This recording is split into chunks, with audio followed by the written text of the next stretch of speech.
Good morning. We don't interrupt Gord in the chorus. How are you all? I see that there are some games going on. Okay, so, yes. Let's just clear all of these. I imagine that you're just giddy to find out what the answers are. Did you do the answers? I did not. Oh, so they're on the next slide? They are. I certainly hope they're on the the next slide. On the next slide. Are you ready for the next slide for all of the answers? Yes! It's not, it's difficult. I see that some of you have found the challenging one, so yay you. But yeah, okay, so please stop annotating for now. And I will then advance the slides so that you can see the answers to this particular one. So there you go. For those of you who are going to be watching this later, I'll move where our video feed is so it doesn't cover them all up. And there you go. So those are the differences. Hungry, hungry. Okay.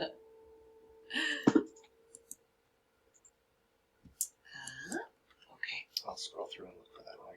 Oh, we can just mute all, right? Down at the bottom. For some reason. Okay, cool. How's everybody doing? Are we okay? No, we have to unmute ourselves. Ah, we have... There we go, we're back. Good morning. Good morning. So you may see us a little disoriented sometimes because we actually only have one large Zoom license for the department. Because, you know, it's not like we knew this was coming. Yeah. Oh, wait. Yeah. So we actually share it with a bunch of other courses, which is a disaster. And so sometimes the settings are different and people don't tidy the breakout rooms. There's like chips in a corner and old cans. And different they don't things wipe down the drink. Whiteboards. Yeah. Anyway, so yes, that's that, and you are all amazing and patient, and we appreciate it so much. So thank you. Okay, cool. Before we get started, we thought that we would acknowledge today being Red Shirt Day. Orange Shirt Day. Wow, okay. Orange Shirt Day, an important day, though not, it shouldn't be something that we only do on this day. Nope. And to understand and to learn about and to acknowledge the genocide that we are all responsible for, centered around the stories of the residential schools. And we use it as an opportunity to teach our children about it in school. And so our children are learning about it today. And we thought that we could take a moment to learn a little bit about our responsibility of the past as well as you know, we move into the future. And so we have some data essentially to show you where you data can take that you a look. can participate in. So this is an interactive thing that CBC put out a couple of years ago that still holds true. There's locations of all the residential schools that children were scooped up and sent to against their families' will as part of that cultural genocide. Hundreds of schools. You can make it more intimate for yourself if you want, if you go to the website, because you can enter in kind of when you were born, make it a thing about you. People are often interested when it's a thing about you. So you enter your birthday and you enter where you're interested in asking about. Where was the closest residential school to where I'm living now? Maybe you already know this. But you do that, and for instance, with us, if you're in the greater Guelph area, the next slide has the location and kind of the era in time that it existed. So this is not a long time ago. Many of these schools, so I'm old, but I'm not in the bigger picture that old. You can discuss that on the course link on the chat later on. How old is Smith? Very old. But many of these were still going when I was in school. When I was in grade 1, many of these were going. Yep. So I posted it. There's the Secret Path album that Gord Downey and friends recorded in 2016. And also the link to this particular interactive website where you can go and take a look at the different schools and the years that they were. And the Heritage Minute about Channy Wenjack. Okay. Part of our heritage. Yeah. we will have all of those in the chat, and then we'll also have them on the PDFs if you'd like to please go ahead and take a look. Okay.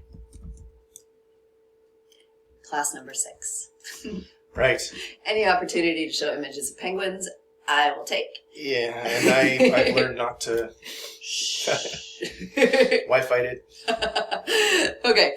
But anytime we say penguins, I'm going to say Benedict Cumberbatch penguins. Penguins. So today we're going to continue along with tree thinking. We're going to kind of up it a little bit. We're going to dive into some of the significance of those branches and how we can read them and how we can't. We've got some questions for you, and here's a small typo. It shouldn't be clicker questions. It should just simply be practice questions. We used to use those clickers last year when we were face-to-face. You can make a sound like as you vote, or in the Click. Zoom poll, you can go. Okay. Okay, but first, the homework question, really applied and a challenging question. No tricks to it, of course. Remember, language isn't tricky, it is precise. So what we'll do is we'll throw the poll at you, and you can respond. And hopefully this will go fairly quickly because you had it on Monday. So hopefully you're just waiting to put in the answer. We'll see how many respond. Complex and simple lures, I think that's the right one. Based on the difference between their lure, which statement about these two species is nuts? That's the one. Okay, here we go.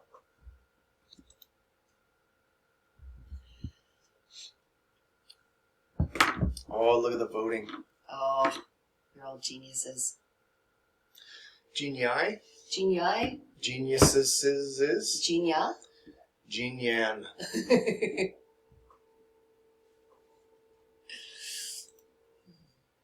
What is a group of...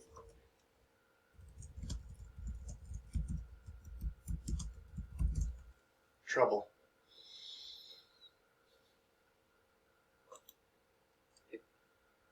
Oh, I think it's geniuses.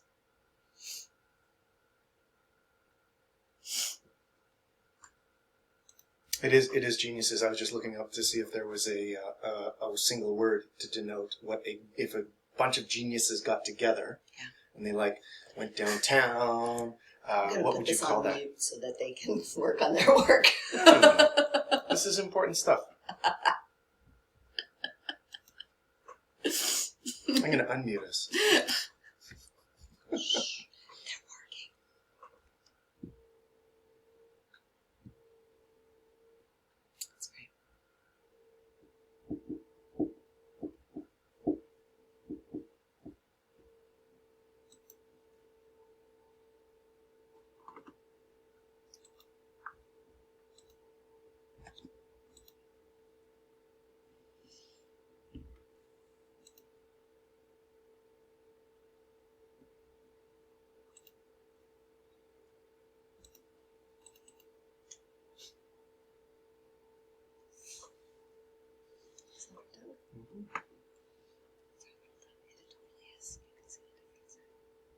That's rough. That's a brother we didn't meet. Oh, it's rough.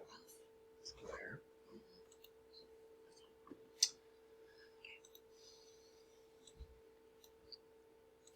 We're not yet at 90%, so we'll just keep on going and give you some more time.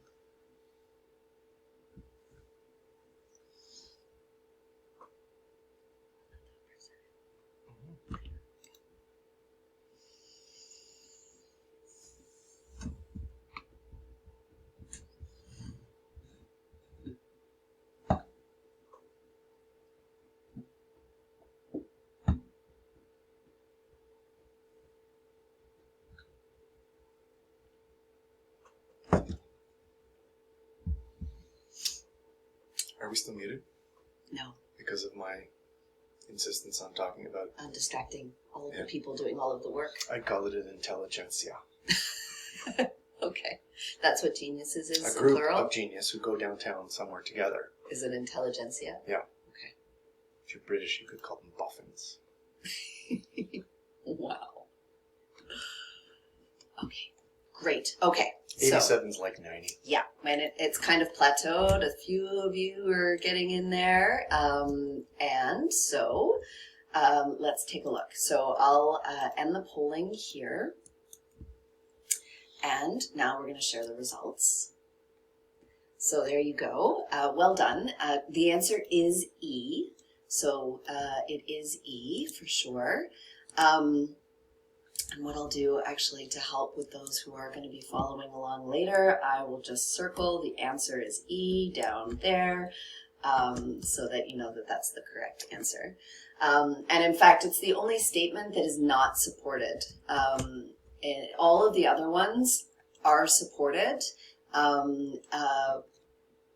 based on the concepts and the different sort of mechanisms and areas of evolution that we were learning about.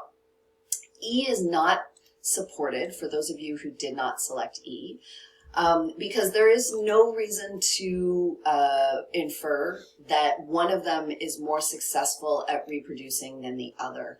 Both of them exist, they are around, and therefore they are equally successful at reproducing. It's just that there's diversity or variation associated with their lifestyles and the way that they attract hosts.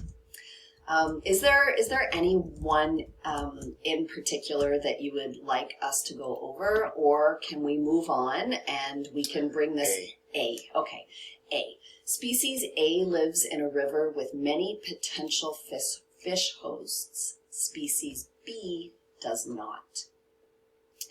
So if we think about the difference between a simple lure and a complex lure, a simple lure is designed to be sort of interesting to a lot of different species. Okay, it's not designed to be specialized to look exactly like the prey of a particular species. That would be the complex lure, or B. A is kind of just, moving around like this and catches the attention of some individuals of many species. And we'll get into this a little bit later to kind of like understand the evolutionary implications of it. But that's the idea. So if species A is there and breeding successfully, it needs to be in a place that has many different species, not just one kind to which it is particularly adapted. I hope that makes sense. So I'm just going to say this out loud as I'm typing it here. There's a request to talk about all of the non-correct options. So we don't have the time to dive into that specifically today. Yeah. But our suggestion is twofold, maybe even twofold. So suggestion 1, open up something on the discussion board. Yes. Suggestion 2, and discuss amongst yourselves. Suggestion 2 is come to the office hours afterwards. And suggestion 3 is keep questioning, and that's great. Yes. I didn't have a suggestion 3, but well done. Yes. So stick around after class and we can spend the whole hour on this if you'd like. It's no problem. Turbid means murky. Okay. Cool. I like the word turbidity. Turbidity. It's like a pleasing word to say. Yeah. Turbidity. We have to strike this balance between giving you all sorts of practice questions and then also working on new stuff and whatever. So stick around after class if you can. If you can't, discussion board, we will be on it to monitor to make sure that you get all the answers that you need. Okay. Applying what we know. We've used up a lot of time. Oh, We're yeah. going to go through this quickly. So questions about traits and when did they evolve and how can we tell when they evolved? Now, of course, it's difficult to pin down an actual year. If we had a fossil and we can do carbon dating, then sure, that's much easier. It's much more precise. But what we can do is take a look at wait, let me stop sharing the results. There we go. That might be distracting for you. What we can do is take a look at clades and try to make sense of relative to other species or other traits, when did they evolve, right? So we plot the traits on a tree. Yeah, we hang them on the tree. We have a bunch of terms to share with you. Perhaps you've seen these ones before. Homology and homoplasy. So a homologous trait is one that's you possess, a species possesses because it's inherited it from a common ancestor. A homoplasious trait, which is maybe harder to say, is one that you might not have bumped into yet, but it's one that's evolved independently. So it's generally an example of what we call convergent evolution, where independent of shared ancestry, a similar solution is arrived upon by independent and separate evolutionary lineages. So the trait itself wasn't there in the pudding of the common ancestor. Pudding is an evolutionary term meaning the matrix of potential solutions. Stuff. One of the ways that you can figure out whether something's homoplasious, whether it's due to convergent evolution, is if you dive deeper inside into the system or the mechanism by which that trait is achieved. Oftentimes, chances are, it's going to be achieved in a different way. So one of the obvious ones, of course, is flight, right? Bees fly, birds fly, but they fly, using very different mechanisms to achieve that observable trait of flight. Some groups derive it from their finger bones. Some groups derive it from their body wall, and they flap it. Could you imagine? I can. So traits, as they can be gained, they can also be lost. Yeah, and that's what makes things a little bit more complex. And kind of exciting. And it certainly helps, I think, as you think about these examples. Somebody was asking last time, give me some examples of cool things to wow your friends with.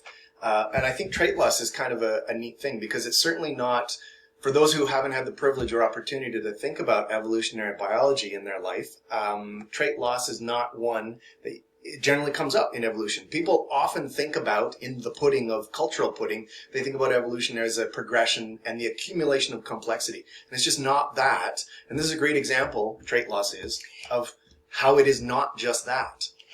In fact, trait loss can tell us a whole ton about the actual trait, right? Trait loss happens for all sorts of reasons, sometimes just a total fluke, right? Other times, though, it speaks to the cost of maintaining that trait.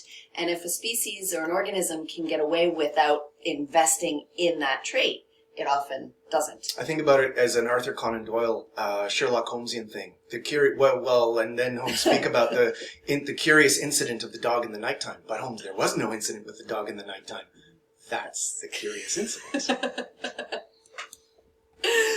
So if we put a whole bunch of charismatic animals at the end of these trees, just to keep our interest. That's charitable. Charismatic animals. So there's no insects. No, because they're not charismatic. Oh, they sure are. So if we just take a look, I love that dinosaurs and birds are, in fact, monophyletically depicted here in the correct way. Woohoo! We can take a look at traits that evolved and when they did relative to other traits, right? Because all of the things above share those traits or have lost those traits after having shared them through a common ancestor. Okay, so we can see things like a bony skeleton, which of course makes sharks the outgroup. They're cartilaginous. Forelimbs here with the common ancestor, and of course here puts the fish in the outgroups. And so you can kind of go through this and take a look at these sort of major traits that have evolved. We want you to think about how to organize these things, but we want you to think about mussels. So here's a big pile of different species of mussels that you've become very familiar with in the stuff that you've been doing online, the asynchronous work. And we have a whole bunch of different species here, quite a few. And your job is to figure out a phylogenetic tree based on this type of tree, with each trait kind of separating off one branch. Don't worry, we're going to simplify this for you, because that's really hard. Figuring out this tree is really tough. It's something that mussel taxonomists do, and that's a specific branch of science, but it takes years and years and years to kind of perfect your expertise in it. So what we're going to do is simplify this, which is often what the taxonomist does when they think about things. So we ask you for 6 species of mussels that we will show you in a second. Okay, and we're going to just focus on 2 traits. So that's the only thing you have to worry about. What we want you to do, and we're going to give you a couple of minutes, we do want you to actually just get your brain to try to start. Okay, and if you can get your brain even further past that, that's excellent. So we will not talk and distract you Or we'll mute because for I about can't 2 help minutes. Yeah, myself. we'll mute ourselves. And then if you want, you can take a look at the subtitles and see what Smith is saying. So we Red leather, yellow leather, red leather. Okay, so what we're going to do is we're going to give you a pile of mussels. Here we go. So we have different shell shape. And we have different shell color. We'd like you, please, to kind of put those across a page or or another screen. You can open up a window. See if you can create a phylogenetic tree that resolves these 2 traits. Mute. She sells seashells by the seashore. She sells seashells by the seashore. She sells seashells by the seashore.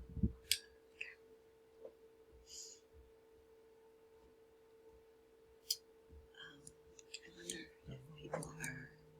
Yep. Wonderful. That's so good.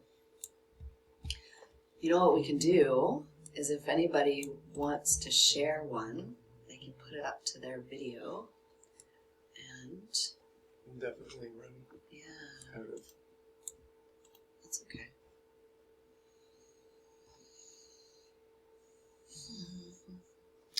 We do a word cloud of the or something of the traits. We told them to use 2 traits, right? Yeah. Which one did you start with? Yeah, ask which one. Yeah, we can get that in the chat too. Yeah. That's super simple. Okay, that's great.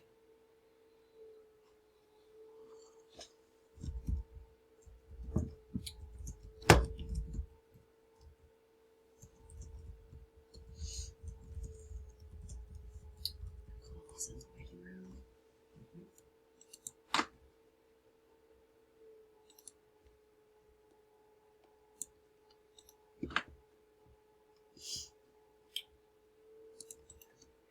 Okay, so which trait, so we have 2 traits that we're dealing with. If you want to just throw in the chat, which trait did you start with?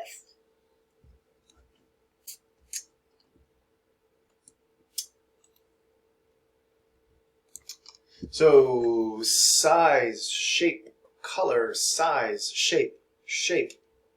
Wonderful.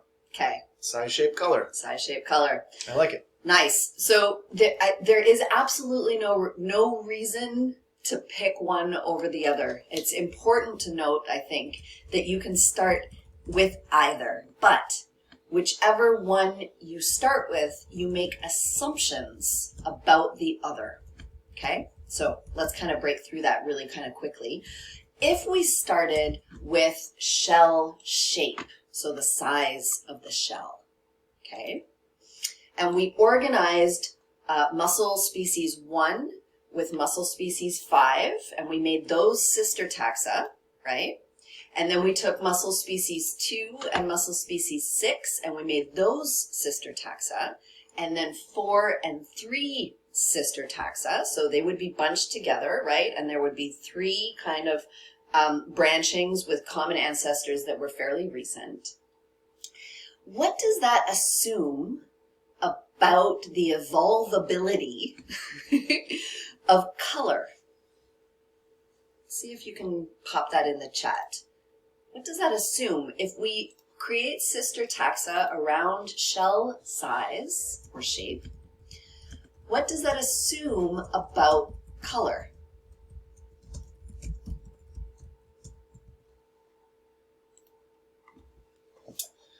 Some suggestions that color changes faster, that it's homeoplasious, that it evolves separately, that it's convergently evolved. Yes. Yes. Yes. Yep. Yes. Genius. That's it exactly. That it changes right? independently and easily. Yep. If we started with color, and some of you did, so we'll bunch 5 and 3 and 2 and 4 and 1 and 6 together, we create sister taxa. What does that assume about shell shape?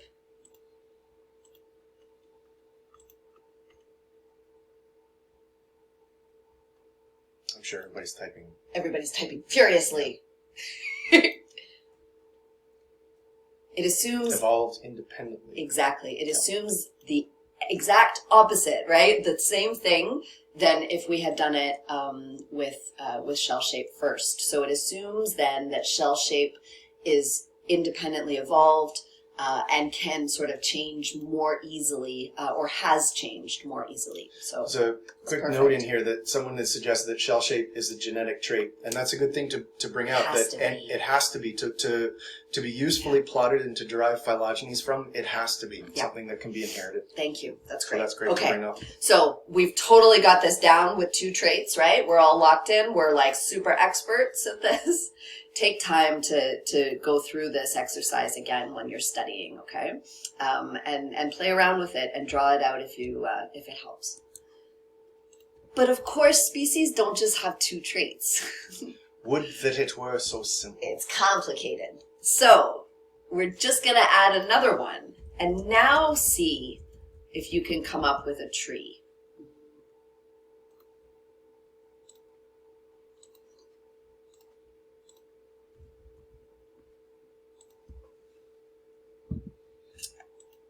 Are we muted so that I don't distract people? We're not muted. But we've given you an almost impossible task. Even with 3. Mm-hmm. It's a great question about homoplasious traits. Yeah. So homoplasious traits aren't genetic, right? Ooh, no. So they're not the same because of their inheritance of the trait from a shared common ancestor. But however they have independently constructed a solution to flight, for example, that trait has to be inheritable. Yeah. Does that make sense? So they are genetic traits. They are. It's just the method in which the trait has evolved is very different. Yeah. So we've given you a near impossible task. Certainly, for a first-year introduction to evolution, this is near impossible. So do not feel like you need to resolve this tree, but just to give you the concept or the idea, the notion that 3 traits makes it so much more difficult to resolve, right? And of course, species don't have 3 traits. Here's another trait, and it's kind of an out-of-body trait, right? It's an ecological trait that exists, and we want you to be able to appreciate the fact that a trait doesn't necessarily have to be sort of on your body. It can be a relationship that you have in an ecological context. The number of different fish hosts that a species has is an ecological trait, and it also evolves, right? And what we can see here is just taking a look, we have some species like number 4 who has a very simple lure that attracts quite a number of different species. Number 2 here, similarly, also attracts a number of different species. Whereas the more complex lures attract 1, maybe 2, or a limited number of species. It doesn't mean that the absolute number of fish that they attract is different. It's just the biodiversity of those fish is likely very different. So spend some time working through this one to understand some of the ecological relationships as well and to kind of get that in your head. You can connect it to the homework question that we had you look at as well. But let's imagine that we've resolved this tree in this way. So imagine that this is the tree, okay? It works, and it has lots of assumptions. We've got the 3 traits. We have shell shape, we have lure size, we have simple lures over here, we have complex lures over here. These are the large lures or the complex lures. All of them are complex, and all of these are simple, okay? They also have different colors as well. Let's start working through this. So I'm going to send this question to you. Take your time to go through it, and let's see how we come out. This is all brand new stuff. Do not worry if you get this question wrong. It's just important that you work on this question now, and it will flag in your head, and you will be okay.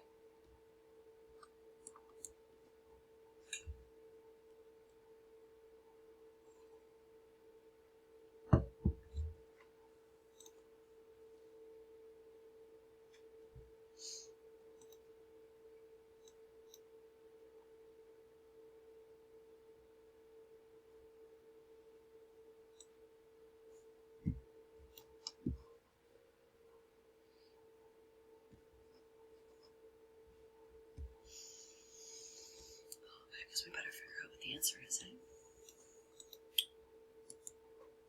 Are we muted? Now we are. Yeah. Okay. So ancestor X could not have been blue. And shell shape has changed at least 3 times. It is very likely that Y lost a complex lure.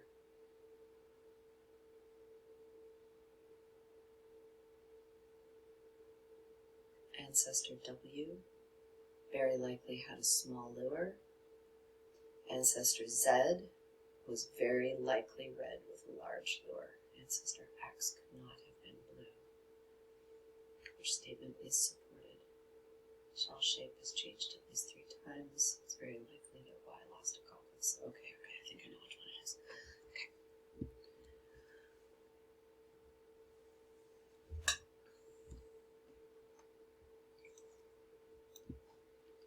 It's a horse race. Mm-hmm. Good.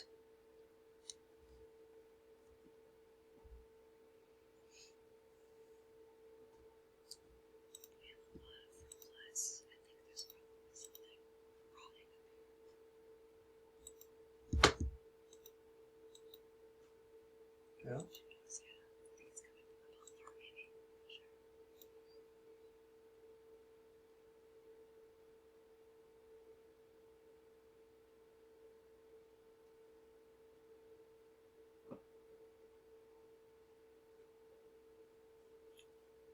76%. Wonderful. Super good.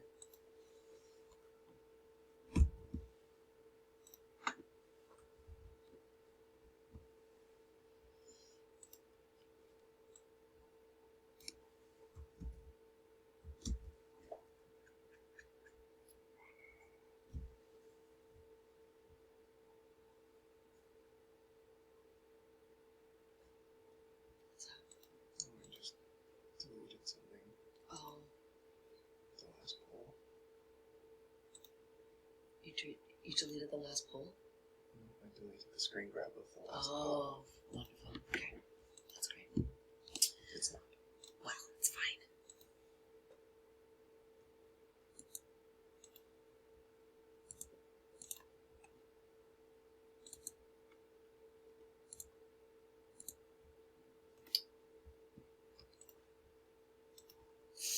Okay.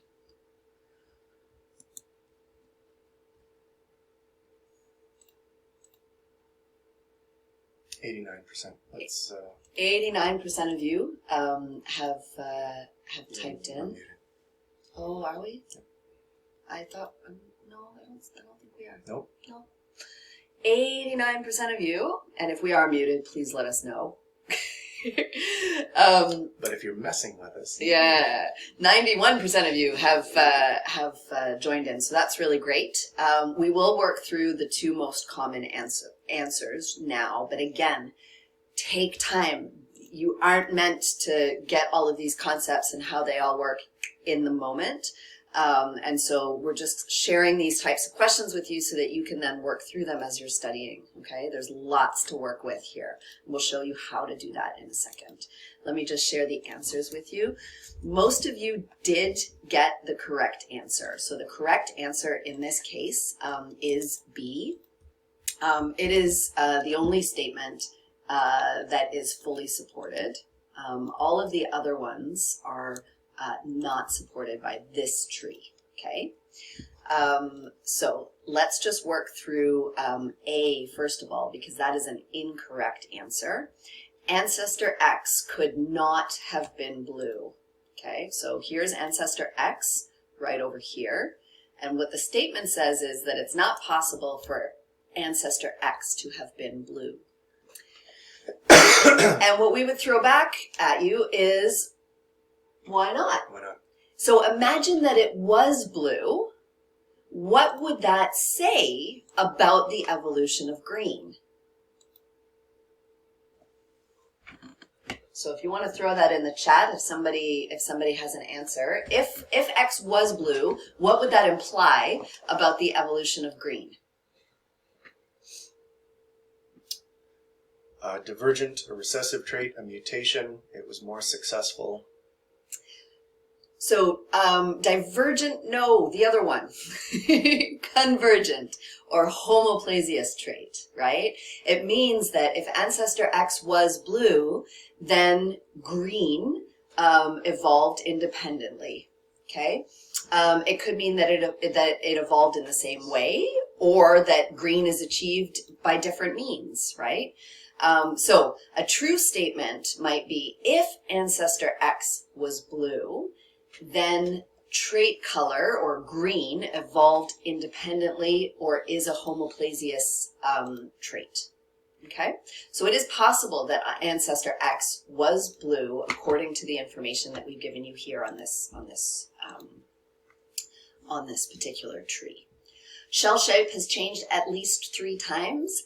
In order to figure out the fewest number of changes, what you can do is you can take one of the extant conditions and you can apply it down to the root common ancestor, and then follow the tree back up to ask, you know, has shell shape changed at least once to get from down here to over here? Okay, you can do this with color too. So let's do this with color, and we can say color has changed at least twice. Is that true? So what I can do is I can take blue as my ancestral color. It doesn't matter which color you pick. It doesn't have to be red just because that's the outgroup. You can take blue and you can say, okay, so imagine that Z was blue, going up from Z all the way to Y, all the way to the tips. Is there evidence of color change? Yes, that's 1. Then over here, imagine that Z was blue, going over here, up to W, up to the green. Is there evidence of color change? Yes, that's 2. Back to Z, going up to here, up to W, then over to the blue side. Is there evidence of color change? No. So color has changed at least twice, for sure. But we have no idea what the maximum number of changes. It could, all of the colors of the rainbow could be represented in this tiny branch, right? Because it doesn't show all of the different speciation events. It shows you the ones that have led to these sister taxa relationships. But there could be a rainbow of colors in these particular branches represented. So we know nothing about the total number. We do know about the fewest number of times.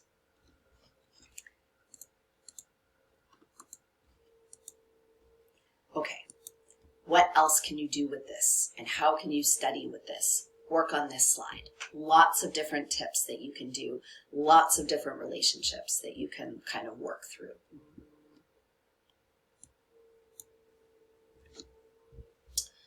So then the question that we've talked about, or what we've asked you to think about, is, can traits be lost? So if we have a trait represented here is this open circle, where it's an ancestral trait, and we follow it through on one lineage, and we see that it retains that ancestral trait. Across the other dichotomous, the other branch of that, we see the derived trait evolving, the filled circle, and that derived trait maintained in some of the lineages.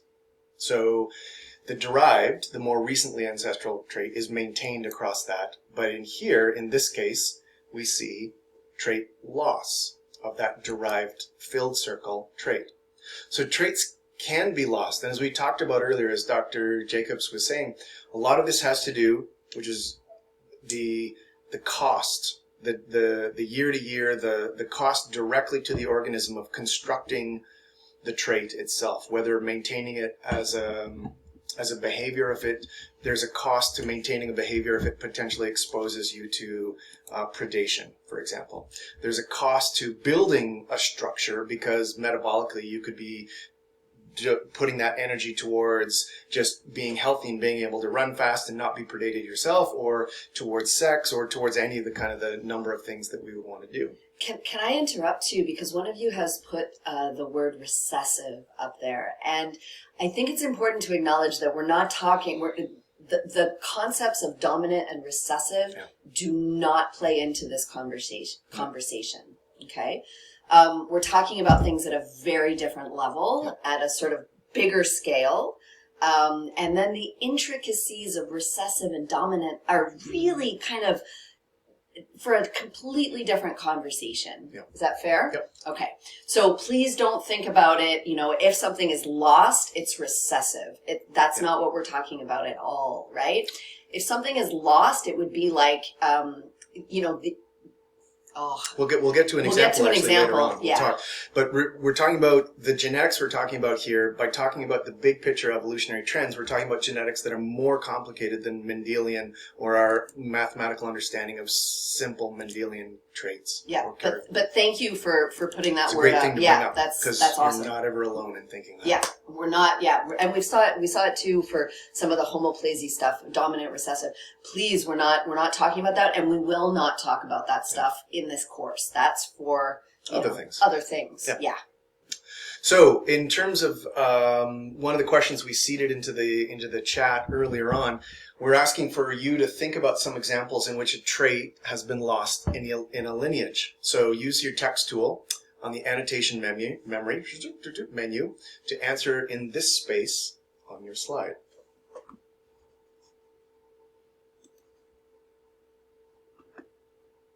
Hair. Wonderful. What is hair? Hair. Do you remember it fondly? No. Yeah. It was splendid, though. It was like down here. It was curly. Tails. Tailbones. Blind cavefish. Wisdom. Oh, wisdom teeth. Wisdom teeth. Wisdom, yes, that's a trait we lost. We gain and lose it all the time in our own history. Eye functioning, flight, third eyelids. Did we lose third eyelids? Did we have them or did we evolve them? I don't know. Vestigial structures. Yes, vestigial structures is exactly like the kind of like, the big box concept here. So thank you very much. Psychic abilities. Okay. I should have thought of that. Yeah.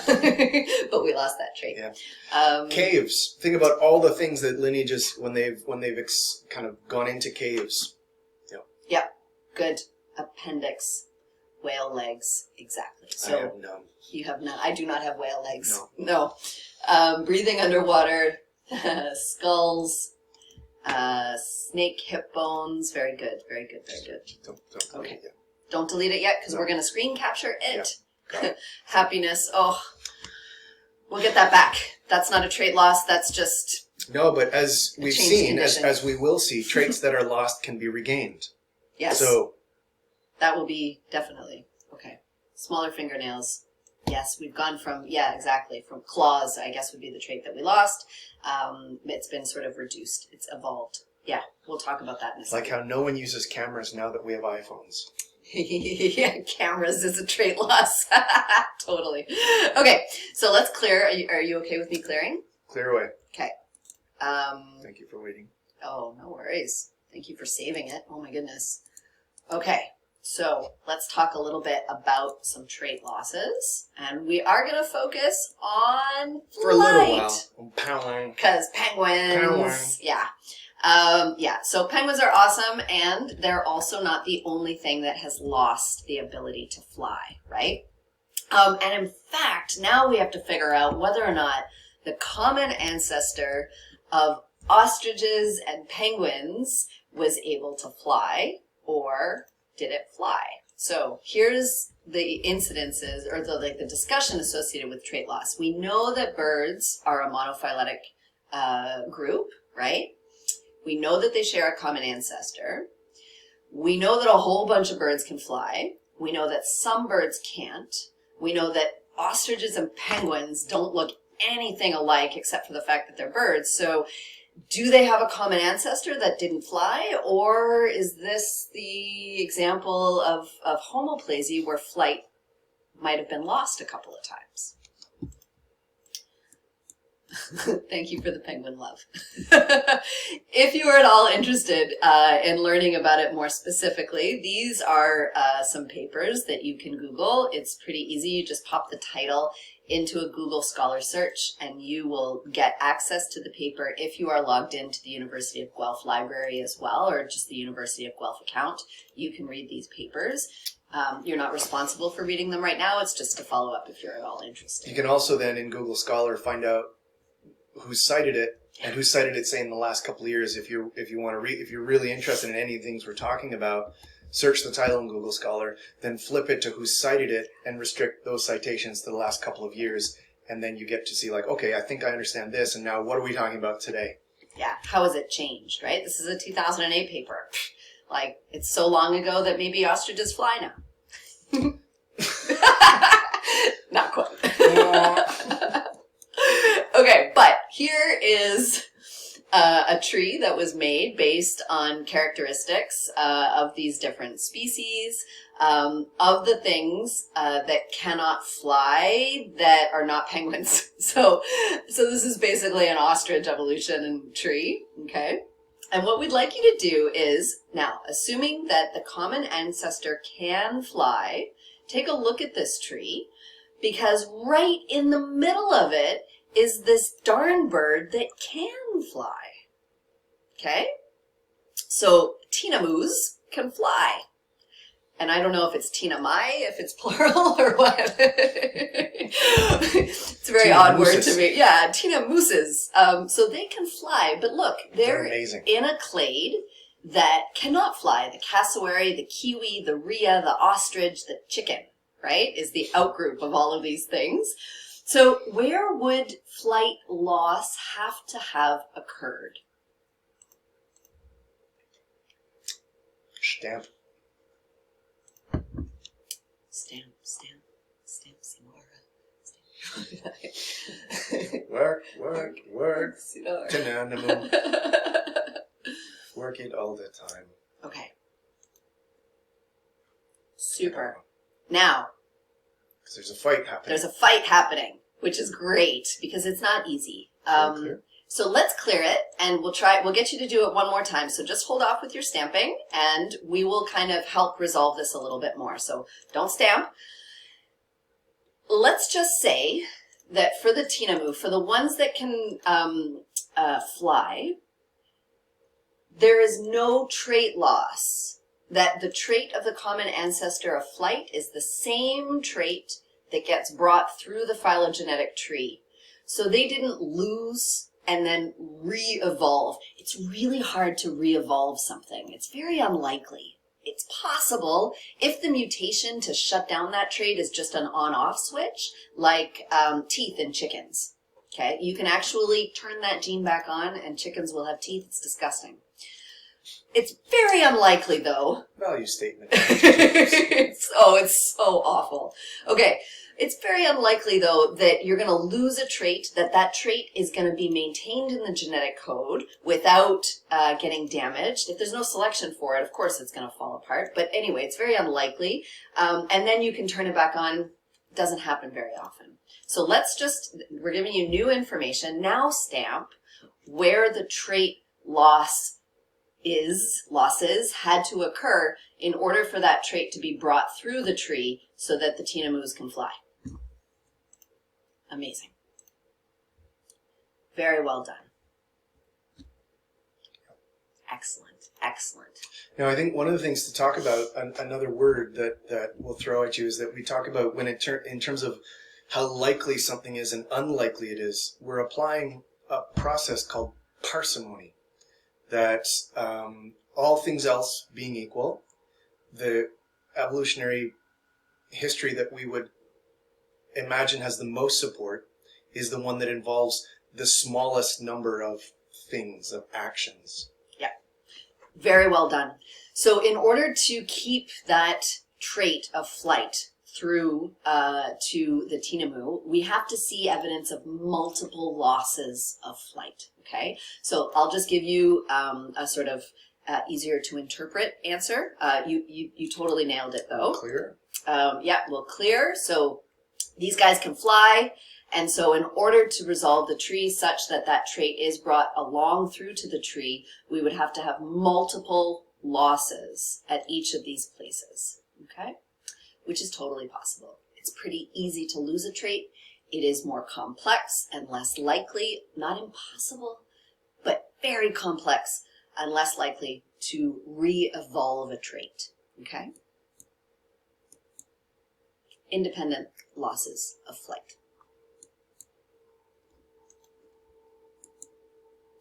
So how much, we're going to speak amongst ourselves for a second. Yeah. It's 23 past. Yeah. We'd like to give you another example really quickly. Feel free to leave if you have another class that you have to get to. This is just reinforcing, and you can watch the recording of this later. We totally understand, and we're very sorry for going over time. But we thought we could just kind of go through this example. So we'll recognize the fact that some of you have to go, and we will make sure that it's in the recording so that you can follow through later to help, because I feel like it'll help you study, help you understand. So a much earlier example of the evolution of flight is in insects. And we think as entomologists, if we choose to think about these things, that flight, because of it opening up a whole bunch of ecological niches that insects could take advantage of, was a significant contribution to the diversification of insects that's happened since then. But we also see in some lineages the evolution of winglessness, so the loss of flight. So for example, in stick insects, which some of you phasmids, some of you may run into these before if you're moving slowly in branches at home, only 40% of stick insects are fully winged. So the question when we look at the evolutionary history associated with stick insect species and plot onto that phylogeny who can fly and who can't, we have the question of, has flight been lost? I'll skip to the end, it has. But then we have the question of, can flight be regained? So what Dr. Jacobs had talked about earlier, it's unlikely that a complex evolutionary trait, once it's lost, can be re-evolved. Let's take a look. Or we can do like this person just did. And there it is. And just re-evolve them. Ta-da. Wonderful. Evolution in real time. Thank you for the giggle. That was funny. Okay. So here's a more complex tree. So we're taking a look at stick insect species across here. And the annotation's a little bit different here, but the character that we're looking at, whether or not things are winged or wingless, is evident on the tip associated with the species, whether there's a blue box that it has wings or a red box where it does not have wings. And then across the phylogeny, these actions, so the gain of a wing or the loss of a wing is plotted multiple times across that phylogeny. So you can see here that within the stick insects, what we're looking at is not just the loss of a trait or multiple losses of a trait, although we have evidence for that, but we also have multiple evidence for multiple times that wings have been regained. What? Maybe? So this paper came out in 2003 with the interpretation following the law of parsimony in a very sort of literal sense, right? They kind of balanced out whether or not it re-evolved or lost, and they counted the number of times that those assumptions would have to have happened, and then they picked the one with the smallest number of times, right? So in order to resolve this tree, they said, well, it's possible then that there was a re-evolution at all of the places where there is a star. So 1, 2, 3, 4. That's like not a lot of times. So it makes sense, right? But we also, when we think about the law of parsimony, have to think about whether or not it's easy to lose a trait or easy to regain a trait. And if it's more likely that you're going to be re-evolving a trait, then cool, that makes sense. But if it's easier to lose a trait, then we can take a look at this tree and ask how many times then is there evidence of loss. And it turns out that there's a lot, right? 1, 2, 3, 4, 5, 6, 7, 8, 9, 10, 11, 12, 13 times. Is it possible? Yep. Is it more likely than re-evolving something 4 or 5 times? Yep, it is. But it comes into the complexity, the genetic complexity that we talked about earlier, because for an insect to lose the ability to fly, the genetic architecture is still in there. It's just not expressed. And so the cost to losing flight for an insect is low, essentially. They can retain that infrastructure within them, and this comes down to the evolutionary developmental or the evo-devo biology of how insect wings are built. But those insects, that the genetic architecture to build the wings is still there. And these authors in 2003 talked about the idea that it's still there, and so, but there's no cost to maintaining. There is a cost to flying, yeah. Right? To being something that flies energetically. It's It's ridiculous how many molecules and ATP, how much ATP is burned in order to be able to fly. So there's a high cost, but for a lot of things, there's a high reward in that you can get away from predators, right? So these things have evolved in the context of an ecology that makes that balance shift a little bit, where maybe I don't have to worry about predators getting me on the ground or on my tree or on my leaf. And so I'll shed that, or well, those that shed that trait saved the energy associated with maintaining it non-genetically, right? Maintaining it phenotypically. But they did maintain it genetically. The problem is that if you maintain something genetically without expressing it phenotypically, it doesn't really fall into the canon of things that are selected for. And so they can be easily mutated and lost over time, such that you could never turn that genetic part back on. And if you just hold on to that, we're going to give you an example, really cool example in the physiology unit about all of that story. And now we're definitely Over over time. time. So here's a little bit of homework that you can do that can help you take what we've done today and sort of start to resolve some of these words, to understand the consequences. We've thrown about 6 terms at you. Try to bunch them up into 2 categories based on 2 similar things. See if you can come up with the titles of those categories, and hopefully that'll help you learn some of these terms. And then another practice question, if you would like. This one's a challenging one. Take your time. Don't freak out. This, like print it out, put it in on your fridge so that you see it as you pass through. Let it marinate, and see if you can work through it in order to come up with the right answer and the right interpretation of the tree. And it is 10:30, so we will definitely stop talking. Thank you very much. Take care. Have a good weekend. And we'll just shut down for a minute. Kind of regroup, and anyone who wants to stick around for student hours, you're more than welcome to.